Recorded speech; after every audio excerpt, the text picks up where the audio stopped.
Water. The finest ancient civilizations were born, built, and destroyed with water. Sri Lanka, the pearl of the Indian Ocean, was one of the greatest hydraulic civilizations in the world. The advanced hydraulic system not only preserved water, it prevented floods and droughts. The system was a massive network of small tanks connected using canals to large reservoirs, which collected and redistributed every single drop of rain the land received. Where there is water, there are plants. With highly developed hydraulics, Sri Lanka had an abundance of food, from fertile paddy fields to Chena cultivations. The food culture of Sri Lanka bloomed and blossomed. Food wasn't just food, it was medicine. Food was prepared using ancient medicinal cooking methods so as to maintain physical, mental, social, and spiritual harmony. Sri Lanka, a paradise on earth.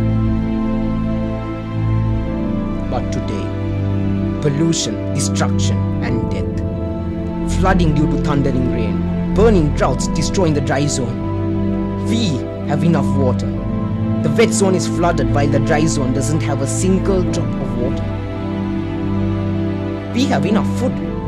Food is produced for the millions, but in high quantity and low quality. In the end, high wastage and malnutrition.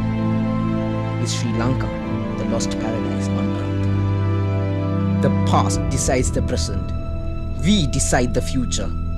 To rebuild, restore and remake. To make Sri Lanka a paradise on earth. Royal College Colombo is the premier educational institute for school children in Sri Lanka.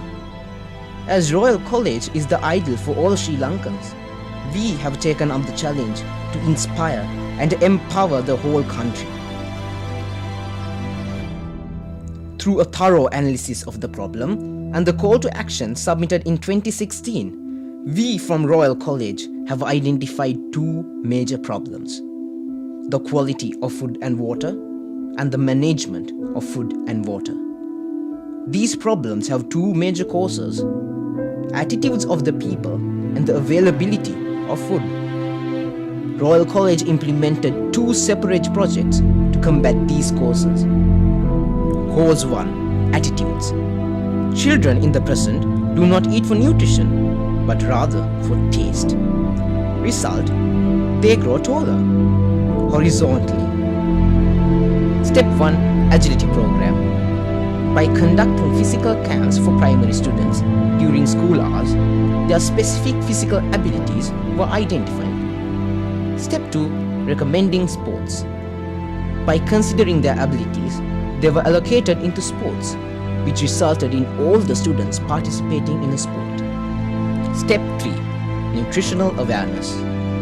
Introduction of diets and food awareness programs through sports, which instilled the need to consume nutritional food in students. Step 4. National awareness. That the main objective of the government is to create a healthy generation of people. The President made this statement during an event held at Royal College Colombo today. The Heartbeat 2000. Cause 2. Availability. Even though the students have the need, nutritional food was unavailable. Step 1. Growing food. A school garden was started where the students grew food without using any chemicals. This was introduced in a way to inspire the students to grow in their houses. Step 2. Providing food. Highly nutritional meals prepared using the food grown in the school, such as rice with more than 3 curries, were given to the students through the school canteen at concessionary rates. Special among the food provided were the herbal porridge and roti made using traditional varieties of rice and herbs. Day by day, the present food and water culture is changing for the better. But what of the future? Global warming, overpopulation, pollution, erratic climate changes, high rainfall, burning droughts, tsunami, earthquakes. With such disasters surrounding us, what will we consume, eat and drink in the future? Latest mission, research and development of future food. Today, a typical meal consists of rice and about 3 curries. But in the future, will we be able to grow and produce what is needed to prepare these meals?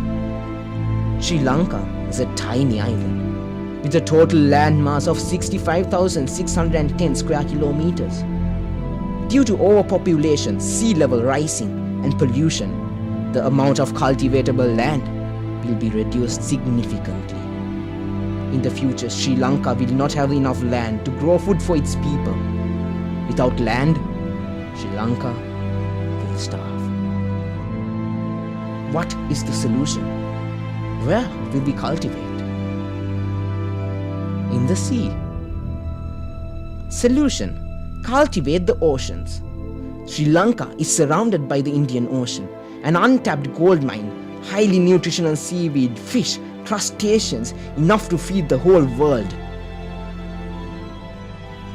Therefore, we have introduced a seafood porridge made using seafood, seaweed, and traditional Sri Lankan rice, supplemented with roti made from seaweed flour. We have started researching the farming of the sea. Day by day, we grow closer to cultivating the oceans. Sri Lanka is a paradise filled with beauty, and we will strive to ensure that it will be so today, tomorrow, and for many centuries to come.